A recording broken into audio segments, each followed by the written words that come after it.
የዜና መጽሔት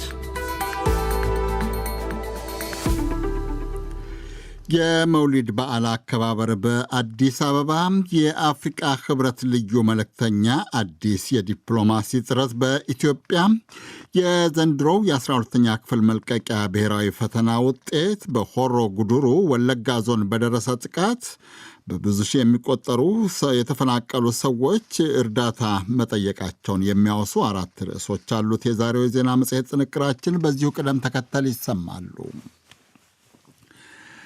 1501ኛው የነቢዩ መሐመድ የመውሊድ ወይም የልደት በዓሉን በሚያከብሩ ሙስሊሞች ዘንድ በተለያዩ ሀገራት ዛሬ ተከብሮ ውሏል። ኢትዮጵያ ውስጥ በዓሉን ምክንያት በማድረግ ዛሬ ማለዳው ላይ 9 ጊዜ መድፍ ተተኩሷል። አዲስ አበባ በሚገኘው በታላቁ አንዋር መስጊድም በርካታ የእስልምና እምነት ተከታዮች፣ የሃይማኖቱ መሪዎችና የኢትዮጵያ እስልምና ጉዳዮች ጠቅላይ ምክር ቤት ባለሥልጣናት በተገኙበት በድምቀት ተከብሯል። በሥነ ሥርዓቱ ላይ ነቢዩ መሐመድንና አስተምሯቸውን የሚያወድሱ መንዙማዎች፣ ነሸዳና ንግግሮች ተሰምተዋል። የአዲስ አበባ ወኪላችን ሀና ደምሴ ስነ ስርዓቱን ተከታትለው ነበረ። የሙስሊሙ ማህበረሰብ የነቢዩ መሐመድ ምግባር፣ ትህትና፣ ፍቅርና አስተምሮ የሚገልጽበት እንደ ታላቁ ነቢይ መሐመድ ትእዛዝ በምግባር ተመስለው የሚኖሩበትና ትእዛዛቸውን የሚያከብሩበት ነው። በመሆኑም ህዝበ ሙስሊሙ ታላቁ ነቢይ ከከለከሉት ተጠብቀው መኖር እንደሚገባቸው የተናገሩት የአዲስ አበባ የእስልምና ጉዳዮች ከፍተኛ ምክር ቤት ምክትል ፕሬዝዳንት ሼህ መሐመድ ሸሪፍ መሐመድ በአንዋር መስጊድ ለህዝበ ሙስሊሙ ገልጸዋል። እኛ ዘንድሮ ይህን መውሊድ በልዩ ደረጃ ላይ እናደርገዋለን። ብዙ ስኬቶች ተከናውነዋል። ወላኪን ግን ይሄ ለኢትዮጵያ ሙስሊም ማህበረሰብ ጥሩ ደስ የሚል ስኬት ነው ብለን እንገምታለን። እስልምና ከመካ ወጥቶ መዲና ሳይደርስ በታላቁ ሃይማኖታዊ መሪ ትእዛዝ ወደ ኢትዮጵያ መምጣቱን ያስታወሱት የኢትዮጵያ እስልምና ጉዳዮች ጠቅላይ ምክር ቤት ተቀዳሚ ምክትል ፕሬዝዳንት ሼህ አብዱል ከሪም ሼህ በድሪ የታላቁ ነቢይ መሐመድ የልደት መታሰቢያ በዓል ከማንም በላይ እኛ እናከብረዋለን ብለዋል። ሳይገባ ነቢዩ ሰለላሁ ዐለይሂ ወሰለም ከመካ ወደ መዲና እስማ ሳይገባ ወደ ሀበሻ ሂዱ፣ ሀበሻ ጥሩ ንጉሥ አለ፣ ሀገሩም ጥሩ ነው፣ እንግዳ ተቀባይ ነው ብሎ ከዛሬ 1450 ዓመት በፊት ነቢዩ ሰለላሁ ዐለይሂ ወሰለም ለሀበሻ ትልቅነትን መስክረዋል። ስለዚህ እኛ ኢትዮጵያ ሙስሊሞች የነቢዩ መሐመድ ሰለላሁ ዐለይሂ ወሰለም ከየትኛውም ዓለም በላይ ልናከብረውና ልንወደው ይገባል። አያይዘውም የነቢዩን ፍቅር በልባችን የምናድስበትና የመቻቻልን እሴት ለመላው ዓለም የምናሳይበት ወቅት ነው ሲሉ ተናግረዋል። ዶይቼ ቬለ ያነጋገራቸው የሃይማኖቱ ተከታዮች በዓሉን በደስታ ከቤተሰቦቻቸው ከጎረቤቶቻቸውና ከአቅመ ደካሞች ጋር ያላቸውን በማካፈል እውነተኛውን የህዝብ መንፈስ በማሳየት እያከበሩት እንደሆነ ይናገራሉ። በቅድሚያ ለመላው እስልምና እምነት ተከታዮች እንኳን ለመውሊድ በዓል በሰላም አደረሳችሁ ላለሁኝ። መውሊዱ እኔ ጋር በጣም አሪፍ ነው፣ አልሐምዱሊላህ። ሁሉም ነገር ደስ ይላል። ማድረግ ያለብንን አድርገን ተቸገሩትን አስበን ሰደቃ አውጥተን አሁን ደግሞ ከቤተሰቦቻችን ጋር ለማክበር ዝግጅት ላይ ነን። በጣም ነው ደስ የሚለው። አልሐምዱሊላህ ሁሉም ነገር ደስ የሚል ነው። ለቀጣይ ዓመትም እንዲሁ በደስታ በፍቅር እንዲያደርሰን እመኛለሁ። አልሐምዱሊላህ።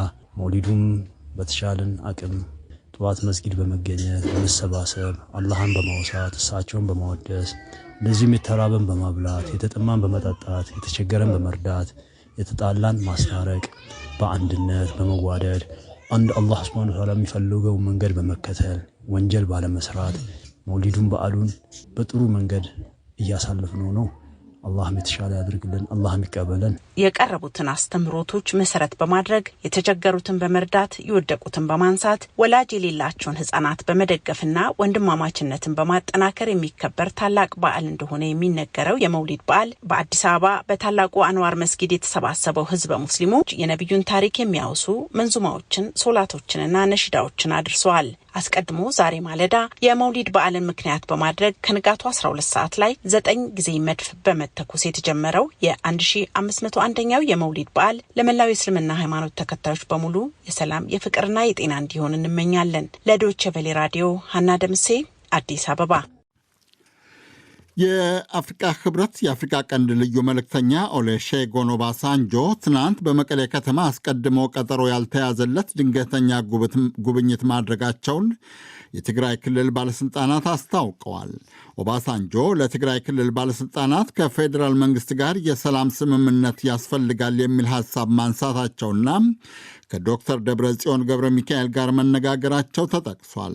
በውይይቱ በፕሪቶሪያ ስምምነት ገቢራዊነት ላይ ትርጉም ያለው ክትትልና ቁጥጥር አልተደረገም የሚል ቅሬታ መነሳቱንና ሁኔታው ወደ ከፋ ውጥረት እንዳመራ ገለጻ እንደተደረገላቸው ተጠቅሷል። ኦባሳንጆ መቀሌ እያሉ በክልሉ 2 ቦታዎች ላይ የሰው አልባ አውሮፕላኖች ጥቃት ተፈጽመዋል ተብሏል። ስለ ጉብኝቱ እና ውይይቱ ከኢትዮጵያ ፌዴራዊ መንግስትም ሆነ ከአፍሪቃ ህብረት እስካሁን የተባለ ነገር የለም። ሰለሞን ሙጬ ዝርዝር ዘገባ ልኮልናል። ቅዳሜ ዕለት በተቋጨው የሀገራዊ ምክክር ጉባኤ ላይ ያለፉትን ግጭቶች፣ ጦርነቶች፣ አለመረጋጋት፣ መከፋፈል፣ መድሎና ውድመት ከኋላችን እንተዋቸው የሚል መልእክት ለኢትዮጵያውያን ያስተላለፉት የናይጄሪያ የቀድሞ ፕሬዝዳንት ኦሉሴጉን ኦባሳንጆ ትናንት ወደ መቀሌ ድንገተኛ ጉብኝት ማድረጋቸውን የትግራይ ክልል ኮሚኒኬሽን ቢሮ ኃላፊ ዶክተር አብርሃም ሀጎስ ዛሬ ለዶይቼ ቬለ አረጋግጠዋል። በትግራይ በኩል ፕሮግራም ተነግሮ ታቅዶ እንደሚመጡ ታውቋል። ነበረም የመጡት ድንገት ነበር የመጡት። ኦባሳንጆ ወደ መቀሌ የተጓዙት ለምን ዓላማ እንደሆነና ከትግራይ ክልል መሪዎች ጋር በምን ጉዳይ እንደመከሩ ከኢትዮጵያ ፌዴራል መንግስትም ሆነ ከአፍሪካ ህብረት በኩል የተባለ ነገር የለም።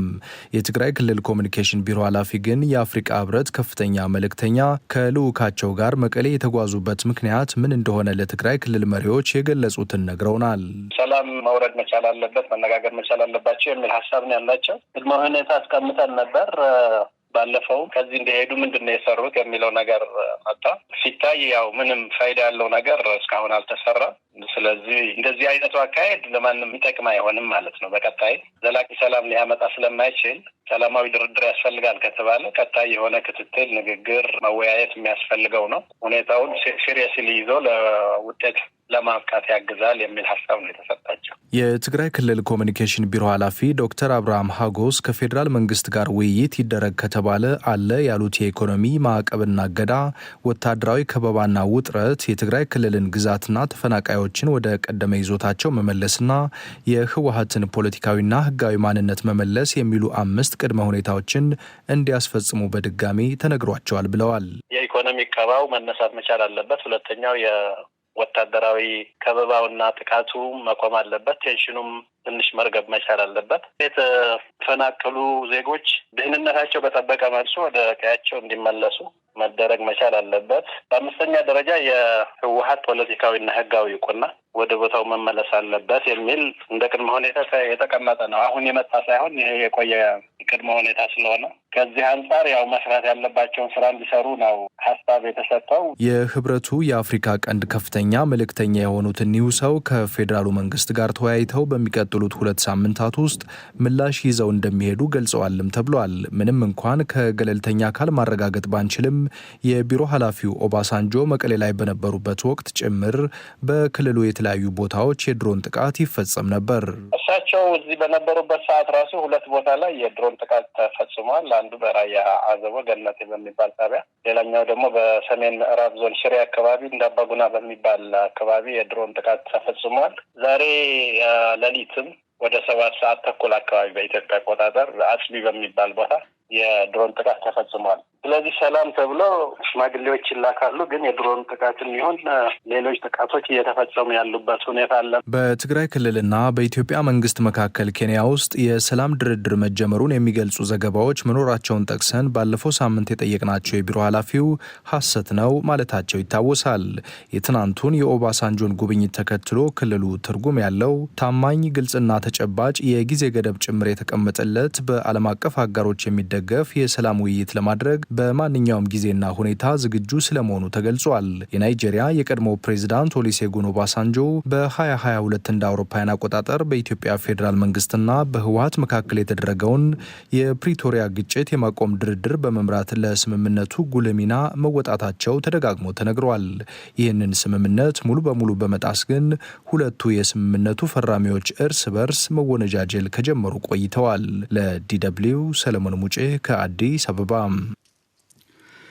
የዘንድሮው የኢትዮጵያ የ12ኛ ክፍል አገር አቀፍ መልቀቂያ ፈተና ከወሰዱ ከ550 ሺህ ተማሪዎች መካከል 12.8 በመቶ ወይም 70,544 ተማሪዎች ማለፋቸውን ትምህርት ሚኒስቴር ባለፈው ሳምንት ቅዳሜ አስታውቋል። የዘንድሮ ፈተና ከፍተኛ ውጤት 591.64 በተፈጥሮ ሳይንስ ሆኖ መመዝገቡንም ሚኒስቴሩ አስታውቋል። የትምህርት ሚኒስትሩ ብርሃኑ ነጋ በሰጡት መግለጫ የማለፊያውን ውጤት ያስመዘገቡ ተማሪዎች ቁጥር ከአምናው ጋር ሲነጻጸር ከ20 ሺህ በላይ ብልጫ እንዳለው አስታውቀዋል። የትምህርት ስርዓት ባለሙያዎችም ያለፉት ተማሪዎች ቁጥር አሁንም አነስተኛ ቢሆንም የውጤቱ ከዓመት ዓመት መሻሻል ግን ተስፋ ሰጭ ነው ብለዋል። ስዩም ጌቱ ከአዲስ አበባ። በዘንድሮ የ12ኛ ክፍል ብሔራዊ ፈተና ከ50 በመቶ በላይ ውጤት ያስመዘገቡ ከተፈጥሮ ሳይንስ ተማሪዎች 16.5 በመቶ እንዲሁም በማህበራዊ ሳይንስ 8.3 በመቶ መሆኑን ትምህርት ሚኒስቴር አስታውቋል። ተማሪን ካስፈተኑ አጠቃላይ ትምህርት ቤቶች መካከል 88 ትምህርት ቤቶች 100 በመቶ ተማሪዎቻቸውን ማሳለፋቸው ቢሰማም 565 ትምህርት ቤቶች ደግሞ አንድም ተማሪ ማሳለፍ ስላለመቻላቸው የችግሮቹ መቀጠልን አመላክተዋል። ከ550 ሺህ በላይ ተማሪዎች ፈተናዎችን በወሰዱበት በዘንድሮ የ12ኛ ክፍል ብሔራዊ ፈተና ከ70,500 በላይ ወይም 12.8 በመቶ ያህሉ የማለፊያ ውጤት ማስመዝገባቸውም ታውቋል። አስተያየታቸውን ለዶይቼ ቬለ የሰጡ የስርዓተ ትምህርት ባለሙያና በአዲስ አበባ ዩኒቨርሲቲ የስርዓተ ትምህርት መምህር ፕሮፌሰር አንብሳ ቀናአ ከፈተና አኳያ ከታየ የዘንድሮ የተማሪዎች ውጤት ለውጦች እየመጡ ለመሆናቸው አመላካች ነው ብለዋል። ከፈተና አንጻር ብቻ ካየን ኦብቪየስሊ መሻሻል ያለ ይመስለኛል። 70 ሺህ አካባቢ ነው መሰለኝ ዘንድሮ ያለፉት። አብሶሉት ነምበሩን እንኳን ብናይ የተማሪ ቁጥር ታስታውስ እንደሆነ የመጀመሪያው ዓመት መጥፎ ግሬድ ውጤት ማየት የጀመርነው 3 ምናምን የመጣ ጊዜ 29 ሺህ እንደዚህ አካባቢ ነበር አብሶሉት ነምበሩ። ስለዚህ ለውጥ ይታያል፣ የተሻሻለ ነገር ይታያል። እንግዲህ የማን ይፈርት ነው የሚለው ሊታይ ይችላል። የትምህርት ግኝትን ከዚያውም ከምንለው ውጤት አንጻር ብቻ የሚለካ የምናይ ከሆነ የሆነ መሻሻል ያለ ይመስላል። ባለሙያው እንደሚሉት ምንም እንኳን ፈተና የትምህርት ጥራቱን ለማረጋገጥ ብቸኛው መስፈርት ባይሆንም ከዓመት ዓመት የተማሪዎች ውጤት ከመሻሻል ባሻገር ወደ ከፍተኛ ትምህርት ተቋማት በሚገቡ ተማሪዎች ላይ ጉልህ ለውጥ እየታየ መምጣቱን ግን ከልምዳቸው አጋርተዋልም። ፈተናን ማክበድ የሚለው እኔ ላልገዛ ይችላለሁ። ምናልባት እኔ ሪሰንትሊ ያየነው የፈተና ማኔጅመንት መለወጡ ትልቅ ለውጥ አምጥቷል። ይህን ደግሞ ምንድን ነው የምናየው? ዩኒቨርሲቲ ያለን ሰዎች በትክክል ኦብዘርቭ የምናደርገው ጎበዝ ተማሪዎች ዩኒቨርሲቲ ገብተዋል። ሌላ የሚቀረን ሪሰርች ትላንት ከነበረው የዛሬ 10 ዓመት በ15 ዓመት የነበረው ዲስሚሳል ከዩኒቨርሲቲ መባረር ምጣኔ ከቅርብ ጊዜ 3-4 ዓመት 5 ዓመት ወደዚህ ካለው ጋር ስታይ እንዴት ነው የሚለውን ነው ያለን ኦፒኒየን። ያለን ክላስሩም ኤክስፒሪየንስ ግን የተሻለ ተማሪ እየመጣ ነው። ተማሪ ዩኒቨርሲቲ ገብቶ ካልተባረረ ጥሩ ውጤት የሚመጣ ከሆነ ደግሞ ዩኒቨርሲቲው ኤፊሽንት ነው፣ ኤፌክቲቭ ነው የሚል ነገር ያመጣል። ስለዚህ እንዳልከው ፈተና ብቻውን ሶሉሽን አይሆንም። በቃ እሱ ነው መስማማት ያለን። ፈተና ይጠቁማል፣ ወደኋላ ተመልሰ ስራ ነው የሚለው። ዜሮ ያሳለፉ ትምህርት ቤቶች ምን አጥቶ ነው? ሁሉንም ያሳለፉ ምን ስላላቸው ነው ብለን የምንማር ነገር አለ። ግደለም ቀድሞ የሄዱትን ተዋቸው፣ መካከለኛ ያሉትን ከነሱ ለማማር ምን እየተደረገ ነው? በየአመቱ መርዶ ነጋሪ መሆንም የለበትም። ትምህርት ሚኒስቴር ራሱ ሲሪየስሊ መያዝ አለበት። ፈተናን ብቻን በመያዝ የሚሆን አይደለም። ግን ፈተና ስለከበደ ሳይሆን ልጆቻችን ስላልተዘጋጁ ነው የምለው። እንደ የትምህርት ሚኒስቴር መረጃ በተሻለ የትምህርት ጥራት በተቃኙና አንጻራዊ መረጋጋት በታየባቸው አካባቢዎች ላይ ለአብነትም በአዲስ አበባ የተሻለ የፈተና ውጤት ተመዝግበዋል። በአንጻሩ ግን እንደ ኦሮሚያና አማራ ክልል ባሉ በተለያዩ የግጭት ተግዳሮቶች ውስጥ እያለፉ በሚገኙ አካባቢዎች ላይ ውጤቱ አመርቂ አልሆነም። እንደ የትምህርት ባለሙያው ፕሮፌሰር አንብሳም ዘንድሮ ትንሽ በሪፖርቱ ላይ የታየው ድሮ የማይነገር በየክልሉም ይሄን ያህል % የሚል መጥተዋል። እሱ አንድ ነገር ነው። ያንን ስናይ እንግዲህ የማን ነው? አሁንም አዲስ አበባ በጣም ከፍ ያለ ነው። እነኛ ክልሎች ሰዳውን፣ ጎጃም፣ ጎንደር ብዙ ተማሪ የሚያሳልፉ የነበሩት በታሪክ ወለጋ፣ ለአራቱም ዞኖች፣ ምዕራብ ሸዋ፣ ትግራይ እንዳለ እነኚህ ሁሉ ተረጋግቶ መስራት። ዋናው ምንድነው? የሰው ኃይልስ እዛ ይቆያል ወይ? ጥሩ መምህር እዛ አካባቢ ይቆያል ወይ? ለምን ሴፍቲ ይፈልጋል፣ ሴኪዩርድ መሆን ይፈልጋል። ተናገርንም አልተናገርንም ትምህርት ላይ የሚከሰት ማንኛውም አደጋ ይከሰታል። ኦብቪየስ ምናልባት እኔ እንደውም ሳስብ ነበር ሰሞኑን ውጤቱን ከሰማሁ ወዲህ ባይሆንስ አሁን ሰላም ቢሆን ይሄን በዚህ ሁኔታ ውስጥ ከተሻሻለ ሰላም ቢሆን ደግሞ ዳና ይሆን ነበር ማለት ነው። ይሄ ነገር ሶልቪድ መሆን አለበት ስንል አሁን ደግሞ እየባሰበትም ይሄዳል። እንግዲህ ነገን ፈጣሪ ያውቃል። ስዩም ለዶይቼ ቬለ ዘገባ ስዩም ጌቱ ነኝ ከአዲስ አበባ። በሆሮ ጉዱሩ ወለጋ ዞን አቤ ዶንጎሮ ወረዳ ውስጥ የተደረጉ ተደጋጋሚ ጥቃቶችና ግጭቶችን የሸሹ ተፈናቃዮች እስካሁን ድረስ ሰብአዊ ድጋፍ ባለማግኘታቸው ለከፋ ችግር መጋለጣቸውን አስታወቁ። በወረዳው ሉምጫ በተባለ ስፍራ ከዚሁ በነሐሴ ወር መጀመሪያ ላይ ታጣቂዎች ባደረሱት ጥቃት የተፈናቀሉ በርካታ ነዋሪዎች በወረዳው ከተማ ቱሉ ዋዩ፣ ጋሮ እና ሌሎች አካባቢዎች መስፈራቸውን አስታውቀዋል። የወረዳው ቡሳ ጎኖፋ ወይም የአደጋ ስጋት ሥራ አመራር በበኩሉ ንብረታቸው ለወደመባቸው ሰዎች ድጋፍ ማድረጉንና ከአካባቢው የተፈናቀለ ሰው የለም ሲል ምላሽ ሰጥቷል። ነጋሳ ደሳለኝ ከአሶሳ ተከታዩን ዘገባ ልኮልናል። በሆሮ ጉድሮ ወለጋ ዞን አቤ ደንጎሮ ወረዳ ነሐሴ 4 2018 ዓ.ም ከአጎራባች ክልል ተሻገሩ የተባሉ ታጣቂዎች አድርሰዋል በተባለው ጥቃት ሎሚጫ በሚባል ቦታ 3000 የሚደርሱ ሰዎች ተፈናቅለው እንደነበር የአካባቢ ነዋሪዎች ገልጸዋል። ከተፈናቀሉ ሰዎች መካከልም የተወሰኑት ወደየቦታቸው መመለሳቸውን ነዋሪው አመልክተዋል። በግጭት ምክንያት ተፈናቅለው በተለያዩ ቦታ የሚገኙ ዜጎች ደግሞ የሰብአዊ ድጋፍ ባለማግኘታቸው ሕጻናትና አቅመ ደካሞች ለችግር መጋለጣቸው አመልክተዋል።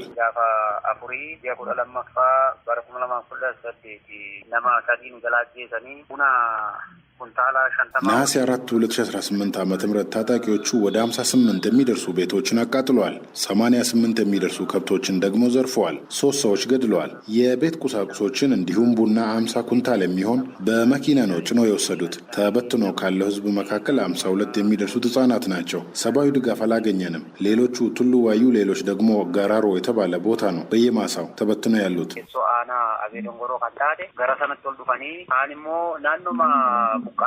ሌላው የአቤ ደንጎሮ ወረዳ ሎሚጫ የተባለ አካባቢ ነዋሪም በሰጡን ሀሳብ የአካባቢው የጸጥታ ችግር ዘላቂ መፍትሄ አለማግኘቱን ገልጸዋል። ታጣቂዎች በተለያዩ ወቅቶች መጠነ ሰፊ የተባለ ጥቃት እንደሚሰነዝሩም ተናግረዋል። በ2017 ዓ.ም በአካባቢው በአንጻራዊነት የታጣቂዎች ጥቃት ቀንሶ መቆየቱን ገልጸው በዚህ ነሐሴ 2 ጊዜ በተለያዩ ቦታዎች ታጣቂዎቹ ጥቃት መፈጸማቸውን ገልጸዋል። ህዝቡ በአንድ በኩል ተፈናቅሏል። ወጣቶችና የተወሰኑ ቤታቸው ያልተቃጠለባቸው ሰዎች ናቸው ያሉት። 10 መኖሪያ ቤቶች ደግሞ ሙሉ በሙሉ ወድመዋል። የአቤ ደንጎሮ ወረዳ ቡሳ ጎኖፋ ወይም የአደጋ ስጋት ስራ አመራር ጽህፈት ቤት በበኩሉ በግጭት ምክንያት ሎሚጫ ከተባለ የወረዳው ቀበሌ መኖሪያ ቤታቸው ለወደመባቸው ነዋሪዎች ድጋፍ ማድረጉን አመልክተዋል። የወረዳው ቡሳ ጎኖፋ ኃላፊ የሆኑት አቶ አስማረ ተመስገን በወረዳው በግጭት ምክንያት የተፈናቀለ ሰው የለም ያሉ ሲሆን ሎሚጫ በተባለ ቦታ ቤት ንብረታቸው ለወደመባቸው ነዋሪዎች የቤት መስሪያ ቆርቆሮ ድጋፍ ማድረጋቸውን ገልጸዋል። የደረሰውን ጉዳት መጠንና ለምን ያህል ሰዎች ድጋፍ እንዳደረጉ ኃላፊው ለመናገር ፈቃደኛ ሳይሆን ቀርተዋል።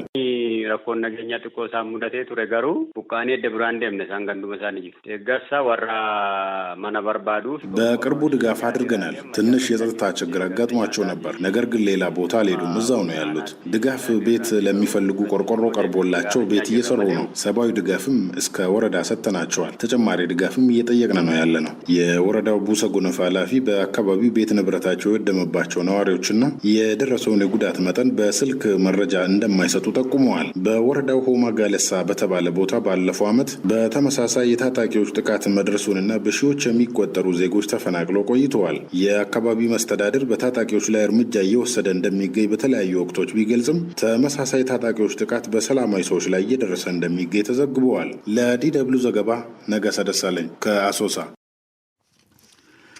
ዜና መጽሔቱ የዛሬው እስካሁን የተከታተላችሁትን ይመስል ነበረ። ወደ ሳምንታዊ ዝግጅቶቻችን በአጭር ሙዚቃ እንለፍ።